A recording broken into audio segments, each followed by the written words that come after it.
അസ്സലാമു അലൈക്കും വറഹ്മത്തുള്ളാഹി വബറകാത്തു.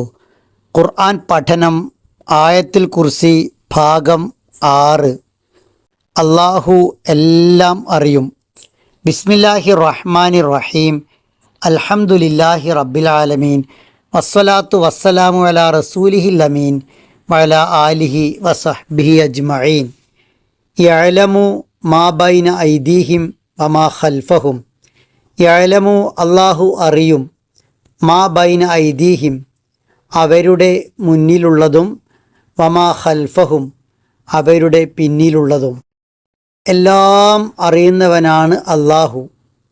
അല്ലാഹുവിൻ്റെ അറിവ് കേവലം ഉപരിപ്ലവമല്ല, സൃഷ്ടികളുടെ എല്ലാ അവസ്ഥകളെയും പൂർണ്ണമായി വലയം ചെയ്യുന്ന അറിവാണ്.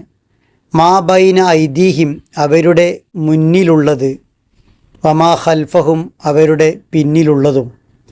അവർക്ക് ശേഷം വരാനിരിക്കുന്ന ഭാവി കാര്യങ്ങൾ, അവർക്ക് കഴിഞ്ഞു പോയ കാലത്തെ കാര്യങ്ങൾ അഥവാ ഭൂതകാല കാര്യങ്ങൾ എല്ലാം അറിയുന്നവനാണ് അല്ലാഹു. മനുഷ്യർക്ക് പ്രകടമായി കാണാൻ കഴിയുന്ന സംഗതിയാണ് ഭൗതിക ലോകം. പ്രകടമായി കാണാൻ കഴിയാത്തതാണ് ആത്മീയ ലോകം.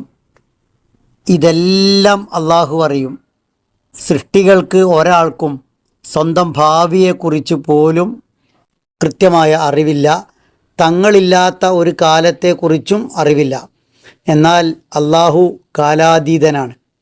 അവന് ഭൂതകാലം അറിയാം, വർത്തമാനകാലം അറിയാം, ഭാവി കാലം അറിയാം.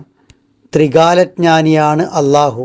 ഒരാൾ മുന്നിലുള്ളതും പിന്നിലുള്ളതും അറിയുക എന്നാൽ അയാൾക്ക് സകല കാര്യങ്ങളും അറിയും എന്നാണ് അർത്ഥം. ഇത് ഒരു ആലങ്കാരിക പ്രയോഗമാണ്. അതുകൊണ്ട് അല്ലാഹു എല്ലാം അറിയുന്നവനാണ് എന്നതാണ് ഈ ഭാഗത്തിൻ്റെ സാരം. അല്ലാഹുവിൻ്റെ വിജ്ഞാനം അനന്തമാണ്.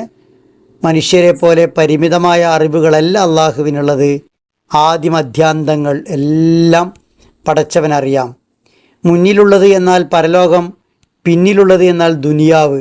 മുന്നിലുള്ളത് എന്നാൽ അവർ ചെയ്തു കഴിഞ്ഞ കാര്യങ്ങൾ, പിന്നിലുള്ളത് എന്നാൽ അവർക്ക് വരാനിരിക്കുന്ന കാര്യങ്ങൾ. മുന്നിലുള്ളത് എന്നാൽ അവർക്ക് അറിയാവുന്ന കാര്യങ്ങൾ, പിന്നിലുള്ളത് എന്നാൽ അവർക്ക് അറിയാത്ത രഹസ്യങ്ങൾ. ഇങ്ങനെയൊക്കെ മാ ബൈന ഐദീഹിം വമാ ഖൽഫഹും എന്നതിന് വിശദീകരണങ്ങൾ നൽകപ്പെട്ടിരിക്കുന്നു. മനുഷ്യർ ഇന്നുവരെ എന്തെല്ലാം കാര്യങ്ങൾ ചെയ്തു കൂട്ടി, എല്ലാം മനുഷ്യന് ഓർമ്മയുണ്ടാകില്ല. ഇനി എന്തെല്ലാം ചെയ്യുമെന്നത് അറിയുകയുമില്ല. അതെല്ലാം അറിയുന്നവനാണ് അല്ലാഹു. മനുഷ്യൻ സൃഷ്ടിക്കപ്പെടുന്നതിന് മുമ്പുള്ള കാര്യങ്ങളും മരണശേഷം വരാനിരിക്കുന്ന കാര്യങ്ങളും അറിയുന്നവനാണ് അല്ലാഹു. എന്നെല്ലാം ഈ മാ ബൈന ഐദീഹിം വമാ ഖൽഫഹും എന്നതിന് വിശദീകരണങ്ങൾ വേറെയും നൽകപ്പെട്ടിട്ടുണ്ട്. അല്ലാഹുവിൻ്റെ മുന്നിൽ മനുഷ്യൻ്റെ ഒരു കാര്യത്തിനും മറയില്ല. പൂർണ്ണമായും മനുഷ്യർ അല്ലാഹുവിൻ്റെ മുന്നിൽ തുറന്ന് വെക്കപ്പെട്ടിരിക്കുന്നു. അല്ലാഹുവിൻ്റെ അറിവിൻ്റെ മുന്നിൽ രഹസ്യമെന്ന ഒന്ന് ഇല്ല. ഒരു വസ്തുവിൻ്റെ എല്ലാ ഭാഗത്തു കൂടെയും അതിലേക്ക് വെളിച്ചം വന്ന് പതിക്കുമ്പോൾ അതിന് നിഴൽ ഇല്ലാതാകുന്നത് പോലെ അല്ലാഹുവിൻ്റെ അറിവിൻ്റെ മുന്നിൽ മനുഷ്യൻ പൂർണ്ണമായും സുതാര്യനാണ്. തൻ്റെ എല്ലാ ചലനങ്ങളും ചിന്തകളും കഴിഞ്ഞു പോയതും വരാനിരിക്കുന്നതുമായ എല്ലാ കാര്യങ്ങളും അല്ലാഹു അറിയുന്നു എന്നാണ് ഈ ഭാഗത്ത് പറയുന്നത് എന്നത് ഒരു വിശ്വാസിയെ സദാ ജാഗരൂകനാക്കേണ്ട ഒന്നുകൂടിയാണ്. പ്രപഞ്ചത്തിൻ്റെ ഭരണാധികാരിയാണ്.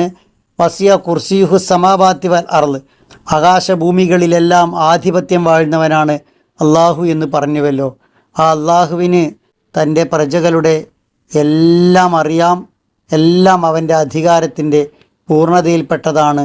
മനുഷ്യൻ്റെ നഗ്നദൃഷ്ടികൾ കൊണ്ട് കാണാൻ കഴിയാത്ത അണുക്കളുടെ ചലനങ്ങൾ പോലും അല്ലാഹു അറിയുന്നു. എല്ലാം അറിയുന്ന ആ റബ്ബിൻ്റെ ഏകത്വത്തെ കൃത്യമായി അംഗീകരിക്കുകയും അവന് വേണ്ടി ജീവിതത്തെ കൃത്യമായി ചിട്ടപ്പെടുത്തുകയും ചെയ്യുക എന്നതാണ് വിജയിക്കേണ്ട വിശ്വാസി ചെയ്യേണ്ടത്. അല്ലാഹു സുബ്ഹാനഹു വ തആല അതിന് നമ്മെ അനുഗ്രഹിക്കുമാറാവട്ടെ.